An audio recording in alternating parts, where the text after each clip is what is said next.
The intern mocked the old desk job lady until she saved his career with a single note. The elevator doors closed with a soft whisper. Bryce Kellerman adjusted his new tie and checked his reflection in the polished steel. His first day at Morrison and Associates was about to begin. He had no idea that the woman sitting at the reception desk would save his career before it even started, or that she had been watching over young employees like him for 43 years, carrying secrets that could make or break futures in the corporate world of downtown Chicago. The law firm occupied 3 floors of the Willis Tower, and Bryce felt the weight of possibility as he stepped into the marble lobby at 7:45 a.m. sharp. At 24, fresh out of Northwestern law, he was ready to prove that his Ivy League education and summer internship record made him destined for partnership track. Behind the reception desk sat a woman who appeared to be in her 70s, with silver hair pulled into a neat bun and reading glasses perched on her nose. Her nameplate read Dolores Ashworth. She was sorting through mail with methodical precision, each movement deliberate and practiced. "Excuse me," Bryce said, his voice carrying the confidence of someone who had never been told no. "I'm Bryce Kellerman, starting today in corporate litigation. Could you direct me to Mr. Morrison's office?" Dolores looked up from her mail sorting, her pale blue eyes taking him in with the kind of assessment that comes from decades of reading people. "Good morning, Mr. Kellerman. Mr. Morrison doesn't arrive until 9. You'll want to report to HR first. 11th floor, suite 1120.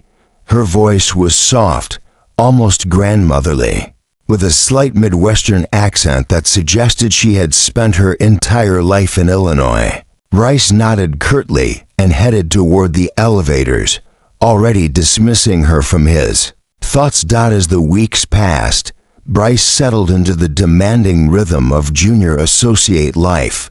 18-hour days, weekend research projects, and the constant pressure to bill more hours became his new reality. He was good at it, brilliant even, but the firm's culture was ruthlessly competitive. Making partner meant not just excelling, but standing out among dozens of equally talented lawyers.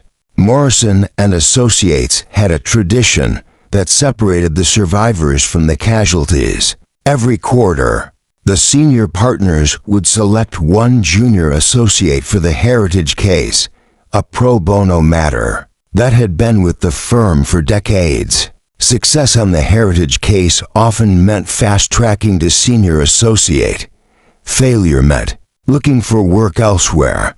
Bryce wanted that case more than anything. During his daily interactions with Dolores, he began to notice things about her that irritated him. She took long lunch breaks, often returning with flowers for the reception area. She kept photographs of what appeared to be grandchildren on her desk. She whereupon during slow periods, the clicking of her needles a constant background sound that felt unprofessional to his ambitious ears. "Doesn't she realize this is a law firm, not a retirement home?" he complained to his fellow associate, Camden Torres, during one of their late-night document review sessions. Camden, who had been at the firm for 2 years, looked up from his computer screen. "You're talking about Dolores, man. You should show some respect. She's been here longer than most of the partners." "Exactly my point," Bryce replied, loosening his tie. "She's clearly past retirement age. I mean, what does she even do besides answer phones and sort mail? The firm probably keeps her around out of pity." What Bryce didn't know was that Dolores had started at Morrison and Associates in 1981 as a secretary to the founding partner, James Morrison Sr. She had worked her way up to office manager, then to administrative coordinator, and finally to her current role as executive assistant to the senior partners.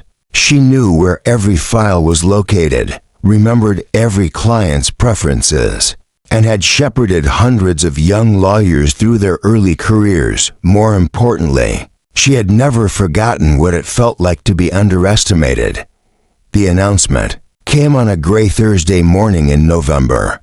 Mr. Morrison Jr. gathered the junior associates in the main conference room, its floor-to-ceiling windows offering a view of Lake Michigan that none of them had time to appreciate. The heritage case this quarter involves the Whitmore Foundation, Morrison announced, his voice carrying the weight of tradition. It's a complex estate matter that's been with us since 1979. The foundation provides scholarships for underprivileged children in Chicago, but they're facing a challenge to their tax-exempt status that could shut them down permanently. Rice felt his pulse quicken. This was exactly the kind of high-visibility case that could launch his career into the stratosphere.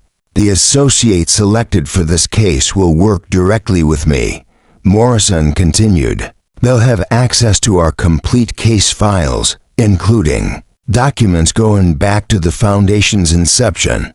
Camden Torres, you'll be taking lead on this matter. The words hit Bryce like a physical blow. Camden Torres, not him. He watched his colleague accept congratulations from the other associates, feeling his carefully constructed plans crumbling around him.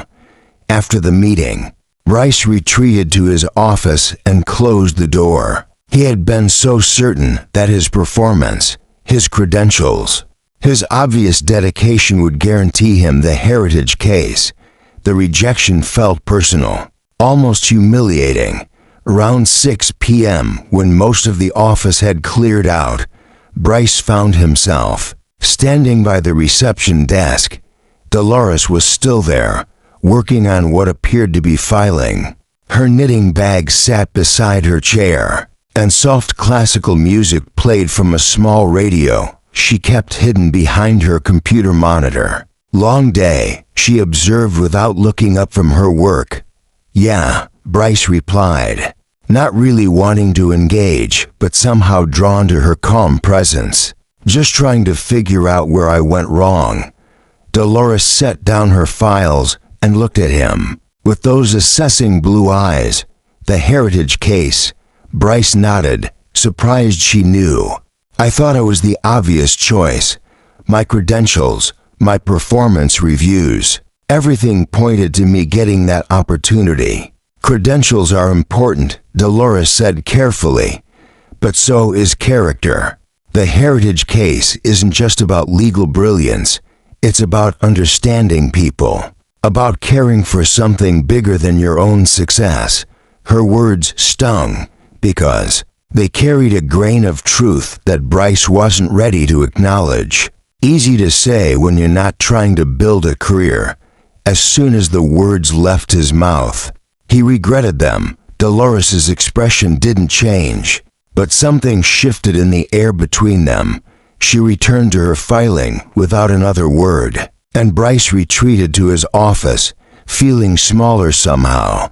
The next morning brought devastating news. Camden Torres had been in a car accident on his way home from the office. He was alive, but hospitalized with serious injuries that would keep him out of work for months. The heritage case needed a new lead attorney, and it needed one immediately. Mr. Morrison called another emergency meeting that afternoon. Given the circumstances, we need to reassign the Whitmore Foundation case immediately. The foundation's hearing is in 6 weeks, and we can't afford any delays. Bryce sat forward in his chair, hope rekindling in his chest. This was his second chance, his opportunity to prove himself when the firm needed him most. After careful consideration, Morrison continued, "We're bringing in Patricia Hawthorne from our New York office to handle the case. She has extensive experience with foundation law and can hit the ground running." The disappointment was even worse the second time. Bryce watched his colleagues file out of the conference room. their sympathetic glances feeling like salt in an open wound. Patricia Hawthorne would arrive on Monday, take over the case that should have been his, and probably make partner within 2 years.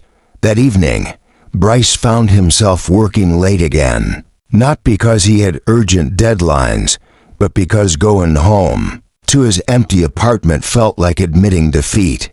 The office was quiet except for the distant hum of cleaning crew vacuums and the occasional ding of the elevator. He was surprised to find Dolores still at her desk at nearly 9 p.m., focused intently on something she was writing by hand. Her classical music played softly, and the warm glow of her desk lamp created a small circle of comfort in the otherwise sterile office environment. "You're here late," he said, approaching her desk with genuine curiosity.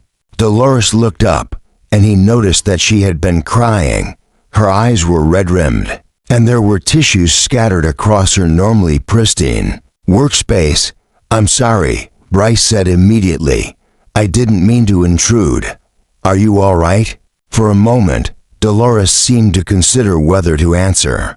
Then she gestured to the chair beside her desk. "Would you like to sit for a moment?" Bryce found himself nodding, settling into the visitor's chair that dozens of clients and colleagues had occupied over the years.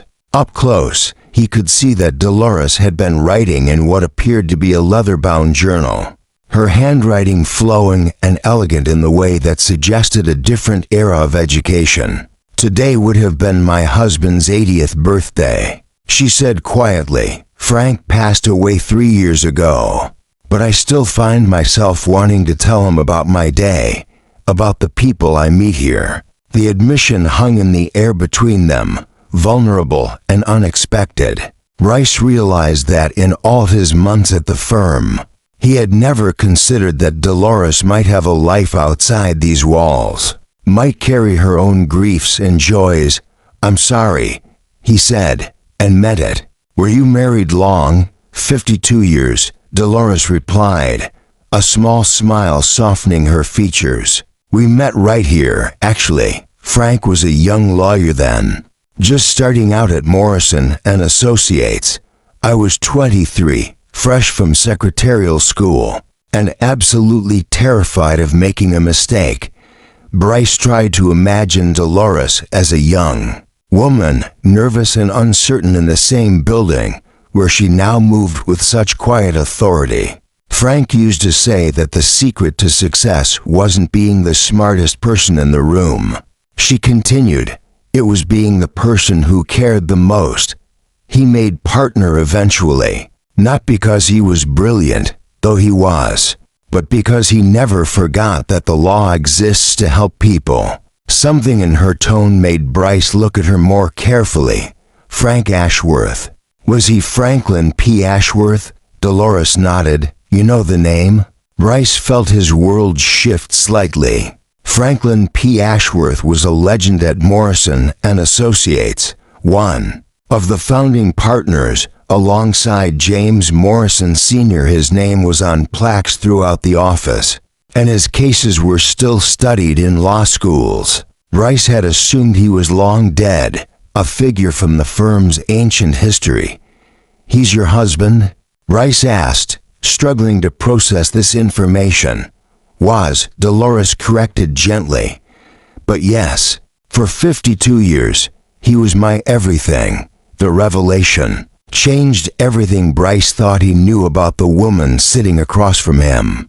She wasn't just some elderly receptionist marking time until retirement. She was the widow of one of the firm's most respected partners, a woman who had been part of Morrison and Associates' history since before Bryce was born. "Why didn't you ever say anything?" he asked. Dolores considered the question for a long moment. "Because I learned a long time ago that how people treat you, when they think you're nobody, tells you everything you need to know about who they really are." The words landed with uncomfortable accuracy. Bryce thought about his dismissive comments, his assumption that she was deadweight, his complete lack of curiosity about her as a person. He felt shame creeping up his neck like a rash. "The heritage case," he said suddenly. "You knew Camden would get it instead of me." "I didn't know," Dolores replied, "but I suspected. The partners ask for my input on these decisions more often than you might think. They trust my judgment about people." Bryce felt sick. "And your judgment about me was that I wasn't ready." "My judgment was that you were focused on the wrong things," Dolores said, not unkindly. "Ambition is important, Bryce, but ambition without empathy is just selfishness. The heritage case requires someone who understands that they're fighting for something bigger than their own career advancement." They sat in silence for several minutes, the weight of her words settling between them. Finally, Bryce spoke. "Can I ask you something? Why are you telling me this now?" Dolores closed her journal and looked at him with those penetrating blue eyes. "Because I see something in you that reminds me of Frank when he was young. He was ambitious too, almost ruthlessly so. But he learned to channel that ambition into service. I think you could learn the same thing if you wanted to." The following Monday, Patricia Hawthorne arrived from New York. She was everything Bryce had expected: brilliant, experienced, and intimidatingly competent. She set up in the conference room adjacent to Morrison's office and immediately began dissecting 45 years' worth of Whitmore Foundation files. Bryce threw himself into his regular casework, trying to forget about the heritage case and focus on building his reputation through the mundane corporate litigation that comprised most of his daily responsibilities. But he found himself distracted, thinking about his conversation with Dolores and the uncomfortable truths she had shared. On Wednesday afternoon, Patricia Hawthorne requested a meeting with all available associates. She had discovered a problem with the Whitmore Foundation case, and it was bigger than anyone had anticipated. The challenge to their tax-exempt status isn't just about recent administrative issues, she explained, spreading documents across the conference table. There's a fundamental problem with their original incorporation documents from 1979. If the opposing counsel discovers it, the foundation won't just lose their tax exemption. They could be forced to repay 45 years' worth of tax benefits. We're talking about millions of dollars that would effectively destroy them. The room fell silent as the implications sank in. The Whitmore Foundation provided scholarships to over 300 Chicago students annually. Their collapse would devastate not just current recipients, but future generations of children who depended on their support. The incorporation documents are in our oldest case files, Morrison said grimly. We need to review everything from the Foundation's inception to see if there's any way to address this issue. Patricia nodded. I've been through the primary files, but there are gaps, documents that should be there but aren't. References to meetings and correspondence that I can't locate. Without that missing documentation, I don't know if we can save the foundation. As the meeting broke up, Bryce lingered in the conference room, staring at the scattered papers that represented 45 years of legal work. He thought about the children who would lose their scholarships, the families whose dreams would be crushed by bureaucratic technicalities. That evening, he found himself at Dolores's desk again. She was working on correspondence, her reading glasses perched on her nose as she typed with the precise two-finger method of someone who had learned to use computers later in life. How's the case going? She asked without looking up. Not well, Bryce admitted. Patricia found a major problem with the original incorporation. There are missing documents, gaps in the file that could cost the foundation everything. Dolores stopped typing and removed her glasses, cleaning them slowly with a soft cloth. The 1979 files are incomplete. You know about that. I filed those original documents myself, Dolores said quietly. James Morrison Sr. was handling the incorporation personally. It was one of his last cases before he retired. Bryce felt a spark of hope. Do you remember what might be missing? Dolores was quiet for a long moment, her fingers drumming softly on her desk. Then she stood and walked to a filing cabinet behind her workstation, one that Bryce had never paid attention to before. She pulled out a key ring and opened the bottom drawer. Frank always said that the most important documents are the ones that never make it into the official file, she said, withdrawing a manila folder that looked decades old.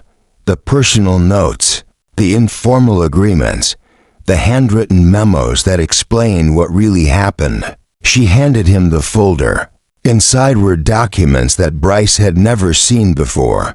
Handwritten notes from James Morrison Sr., informal agreements between the foundation and its initial donors, correspondence that explained the reasoning behind every decision made during the incorporation process. Frank kept copies of everything. Dolores explained. He said that lawyers spend so much time documenting the law that they forget to document the heart behind it. These papers show not just what the founders of the Whitmore Foundation did, but why they did it.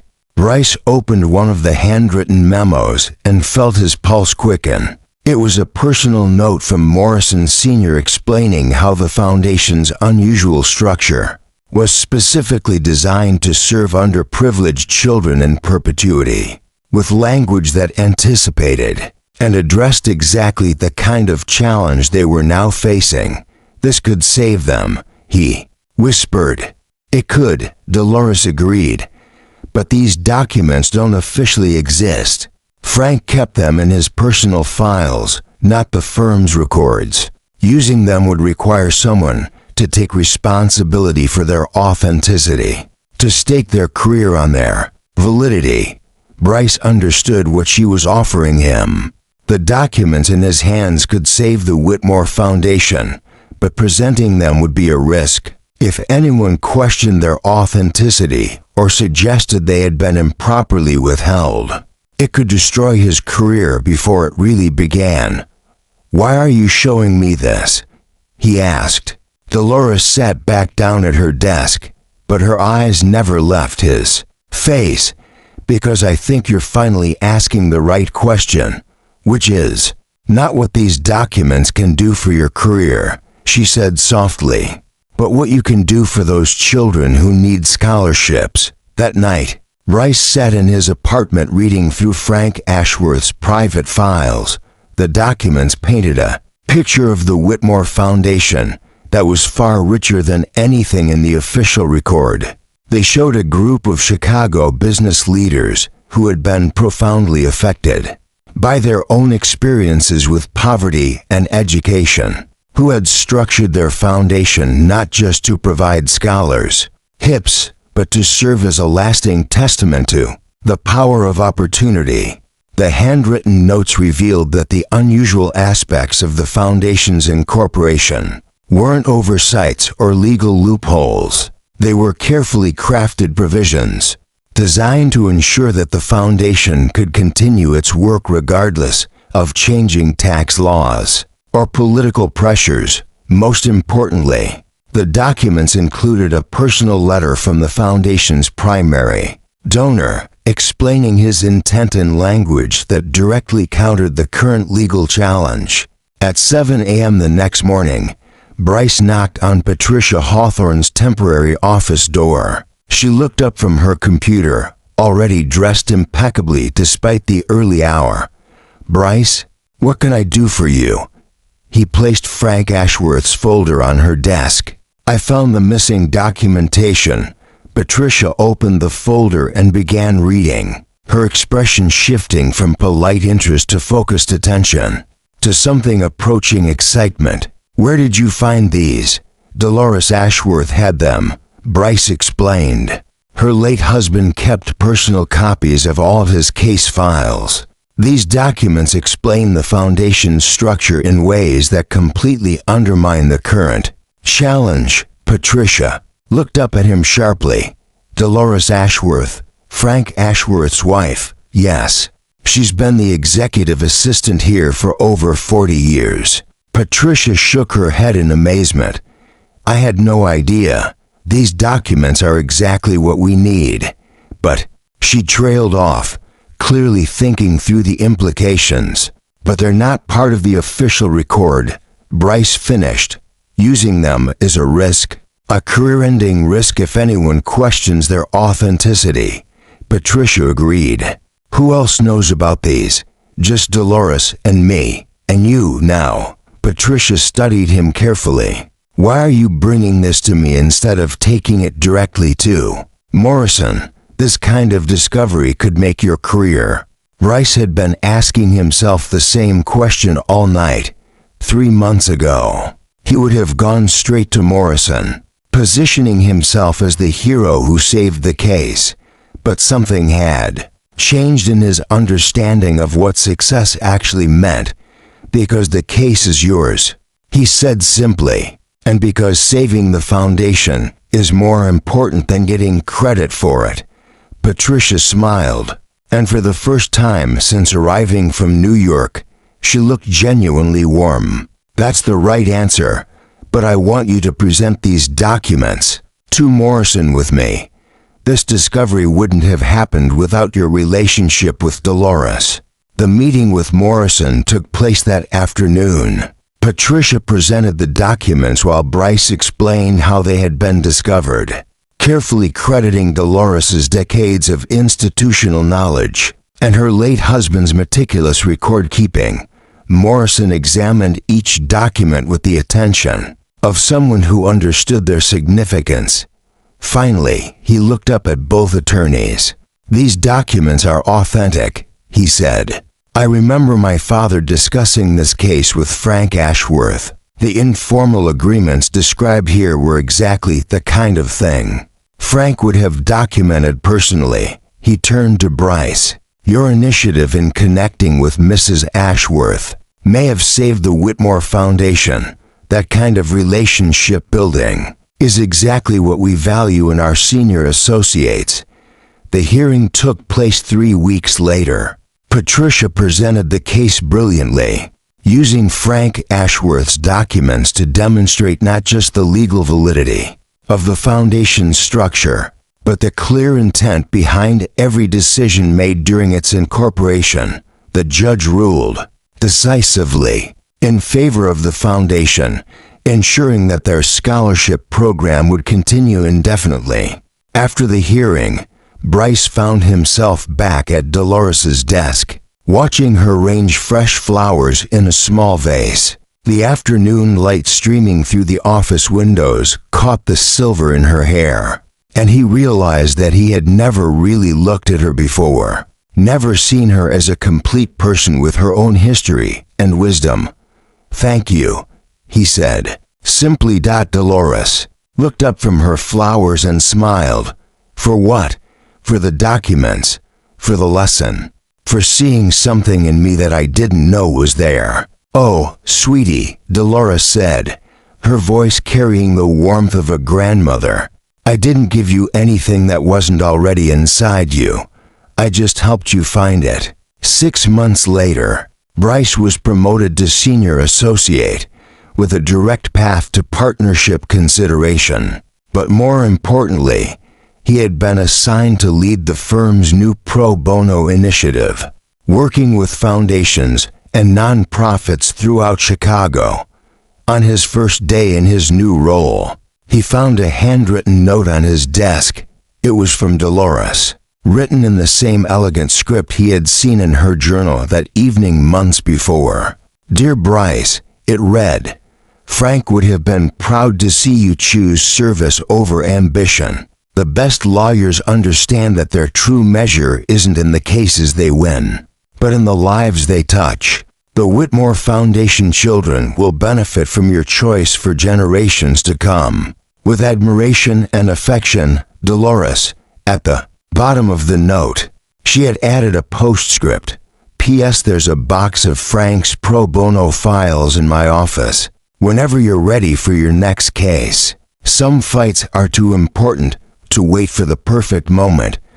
Bryce folded the note carefully and placed it in his wallet, where it would stay for the rest of his career. Every time he faced a difficult decision, every time ambition threatened to overshadow empathy, he would remember the elderly woman at the reception desk who had taught him that the most important victories are often the ones that benefit others more than ourselves. Years later, when Bryce himself became a partner at Morrison and Associates, he would tell young lawyers about Dolores Ashworth and the lesson she had taught him. He would remind them that every person in their building, from the senior partners to the cleaning crew, had stories worth knowing and wisdom worth seeking. But he never told them about the note that remained between him and the woman who had saved his career by teaching him that true success isn't about climbing higher,